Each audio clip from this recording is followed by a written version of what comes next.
ನೀವು ನೋಡ್ತಿದ್ದೀರಾ ತುಂಬಾ ಈಸಿಯಾಗಿ ಮಾಡೋ ಅಂಥ ಅಕ್ಕಿ ಸಂಡಿಗೆ. ಮಕ್ಕಳಿಗೆಲ್ಲ ತುಂಬ ಇಷ್ಟ ಆಗೋ ಥರ ಕುರ್ಕುರೆ ಸ್ಟೈಲ್ನಲ್ಲಿ ಮಾಡ್ಕೋಬೋದು. ಇದನ್ನು ಮಾಡೋದಕ್ಕೆ ಬಿಸಿಲು ಬೇಕು ಅಂತ ಏನಿಲ್ಲ, ತುಂಬಾ ಬೇಗ ಫ್ಯಾನಲ್ಲೇ ಆರಿಸ್ಕೋಬೋದು. ಹಾಗೆ ಮಾಡೋ ವಿಧಾನ ಸಹ ತುಂಬಾ ಈಸಿ. ಬನ್ನಿ ಹೇಗೆ ಮಾಡೋದು ನೋಡೋಣ. ಮೊದಲಿಗೆ ಈ ಗ್ಲಾಸ್ ಅಳತೆಯಲ್ಲಿ ನಾನು 2 ಗ್ಲಾಸ್ ಆಗೋಷ್ಟು ರೇಷನ್ ಅಕ್ಕಿನ ತೊಗೊಂಡಿದ್ದೀನಿ. ನೀವು ಯಾವ ಅಕ್ಕಿ ಬೇಕಾದರೂ ತೊಗೋಬೋದು.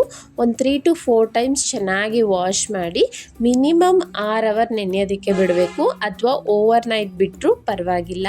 ಇಲ್ಲಿ ನೆಕ್ಸ್ಟ್ ಡೇ ತೋರಿಸ್ತಾ ಇದ್ದೀನಿ. ಮಾರ್ನಿಂಗ್ ಚೆನ್ನಾಗಿ ನೆಂದಿದೆ.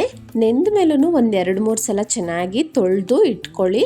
ಈಗ ಒಂದು ಕುಕ್ಕರ್ಗೆ 1 ಗ್ಲಾಸ್ ಅಕ್ಕಿಗೆ 4 ಗ್ಲಾಸ್ ಆಗೋಷ್ಟು ನೀರನ್ನ ಹಾಕೊಳ್ತಾ ಇದ್ದೀನಿ. ನೀವು ಪಾತ್ರೆಯಲ್ಲಿ ಮಾಡೋದಾದರೆ 5 ಗ್ಲಾಸ್ ಹಾಕ್ಕೊಳ್ಳಿ. ಚಿಕ್ಕ ಡಿಫ್ರೆನ್ಸ್ ತಿಳ್ಕೊಂಡ್ರೆ ನೀವು ಪಾತ್ರೆಯಲ್ಲೂ ಈಸಿಯಾಗಿ ಮಾಡ್ಕೊಬಿಡ್ಬೋದು, ಕುಕ್ಕರ್ ಇಲ್ಲ ಅಂದ್ರೂ. ನಾನಿಲ್ಲಿ 2 ಕಪ್ ಗ್ಲಾಸ್ಗೆ 8 ಕಪ್ ನೀರು ಹಾಕಿದ್ದೀನಿ. 1/2 ಟೀ ಸ್ಪೂನ್ ಉಪ್ಪು ಹಾಕ್ಕೊಂಡ್ರೆ ಸರಿ ಹೋಗುತ್ತೆ. ಹಪ್ಪಳ ಆಗಲಿ ಸಂಡಿಗೆ ಆಗಲಿ ಉಪ್ಪು ಸ್ವಲ್ಪ ಕಡಿಮೆನೇ ಇದೆ ಅನಿಸ್ಬೇಕು ನೀವು ಟೇಸ್ಟ್ ಮಾಡಿದಾಗ. ಏಕೆ ಅಂದರೆ ಬಿಸಿಲಲ್ಲಿ ಆರಿದ ಮೇಲೆ ಉಪ್ಪಾಗ್ಬಿಡುತ್ತೆ, ಈಗಲೇ ಕರೆಕ್ಟಾಗಿ ಹಾಕಿದ್ರೆ. ಅದಕ್ಕೋಸ್ಕರ 1 ಟೀ ಸ್ಪೂನ್ ಆಗೋಷ್ಟು ಜೀರಿಗೆನ ಒಂಚೂರು ಕ್ರಷ್ ಮಾಡಿಬಿಟ್ಟು ಹಾಕ್ತಾ ಇದ್ದೀನಿ. ಆ ಫ್ಲೇವರ್ ಎಲ್ಲ ತುಂಬ ಚೆನ್ನಾಗಿ ಬಿಟ್ಕೊಳ್ಳುತ್ತೆ ಅಂತ. 1 ಟೀ ಸ್ಪೂನ್ ಆಗೋಷ್ಟು ರೆಡ್ ಚಿಲ್ಲಿ ಫ್ಲೇಕ್ಸ್ ಹಾಕ್ತಾ ಇದ್ದೀನಿ. ನಂತರ 1/2 ಟೀ ಸ್ಪೂನ್ ಆಗೋಷ್ಟು ಅಡುಗೆ ಸೋಡಾ, ಇದನ್ನೆಲ್ಲ ಹಾಕಿ ನೆಂದಿರೋ ಅಂಥ ಅಕ್ಕಿನೂ ಸಹ ಹಾಕ್ಕೊಳ್ತಾ ಇದ್ದೀನಿ. ಒಂದ್ಸಲ ಚೆನ್ನಾಗಿ ಮಿಕ್ಸ್ ಮಾಡಿ ಈಗ ಲಿಡ್ಡನ್ನು ಕ್ಲೋಸ್ ಮಾಡ್ಕೊಳ್ಬೋದು. ನೋಡಿ, ನಾನು ಕುಕ್ಕರಲ್ಲಿ ಮಾಡ್ತಿರೋದ್ರಿಂದ ಹೈ ಫ್ಲೇಮಲ್ಲಿ 1 ವಿಸಿಲ್ ಬರೆಸ್ಕೊಳ್ತೀನಿ ಮೊದಲು. ನಂತರ ಒಂದು 5ರಿಂದ 6 ನಿಮಿಷಗಳ ಕಾಲ ಮೀಡಿಯಮ್ ಫ್ಲೇಮಲ್ಲೇ ಬಿಟ್ಟರೆ ಪರ್ಫೆಕ್ಟಾಗಿ ಬೆಂದಿರುತ್ತೆ. ನೋಡಿ, ವಿಸಿಲೆಲ್ಲ ಹೋದ್ಮೇಲೆ ತೆಗೆದು ತೋರಿಸ್ತಾ ಇದ್ದೀನಿ. ನೀರಿನ ಅಳತೆ ಎಲ್ಲ ಪರ್ಫೆಕ್ಟಾಗಿ ಆಗಿದೆ. ತೆಗ್ದಿದ ತಕ್ಷಣ ಆ ಬಿಸಿಲೇನೆ ನೋಡಿ, ಫ್ರೆಶ್ ಆಗಿರೋವಂಥ ಸ್ವಲ್ಪ ಕೊತ್ತಂಬರಿ ಸೊಪ್ಪನ್ನ ಹಾಕ್ಕೊಂಡು ಕಟ್ ಮಾಡಿ ಇದನ್ನು ಸ್ಮ್ಯಾಶರಲ್ಲಿ ಬೇಕಾದರೂ ಸ್ಮ್ಯಾಶ್ ಮಾಡ್ಕೋಬೋದು, ಅಥವಾ ಬಿಸಿ ಇದ್ದಾಗೆ ನೀವು ಜಸ್ಟು ಸೌಟಿಂದ ನನ್ನ ವೀಡಿಯೋದಲ್ಲಿ ತೋರಿಸ್ತಿರೋ ಥರ ಸ್ಮ್ಯಾಶ್ ಮಾಡ್ಕೊಬಿಡ್ಬೋದು. ನಮ್ಗೆ ಅನ್ನ ಅಂತ ಒಂಚೂರು ಗೊತ್ತಾಗಬಾರ್ದು, ಆ ರೀತಿ ಬಿಸಿಲೇ ಸ್ಮ್ಯಾಶ್ ಮಾಡಿಕೊಂಡ್ರೆ ಪರ್ಫೆಕ್ಟ್ ಕನ್ಸಿಸ್ಟೆನ್ಸಿ ನಿಮ್ಗೆ ಈ ರೀತಿ ಕಾಣುತ್ತೆ. ಈಗ ಯಾವುದಾದ್ರೂ ಒಂದು ಕಾಟನ್ ಬಟ್ಟೆ ಅಥವಾ ನಾನಿಲ್ಲಿ ಸ್ಯಾರಿ ತೊಗೊಂಡಿದ್ದೀನಿ. ಮೊದಲಿಗೆ ಆ ಸ್ಯಾರಿನೆಲ್ಲ ತೇವ ಮಾಡಿಕೊಂಡು ಎಕ್ಸಸ್ ವಾಟರ್ ಏನಿರುತ್ತೆ ಅದೆಲ್ಲ ಹಿಂಡ್ಬಿಟ್ಟು ಒಂದು ಚಾಪೆ ಮೇಲೆ ಹಾಸಿ ನೋಡಿ, ಈ ರೀತಿ ಪೈಪಿಂಗ್ ಬ್ಯಾಗ್ ಇದ್ದರೆ ತುಂಬಾ ಈಸಿ. ಕುರ್ಕುರೆ ಶೇಪಲ್ಲಿ ಈ ರೀತಿ ಬಿಡ್ತಾ ಇದ್ದೀನಿ.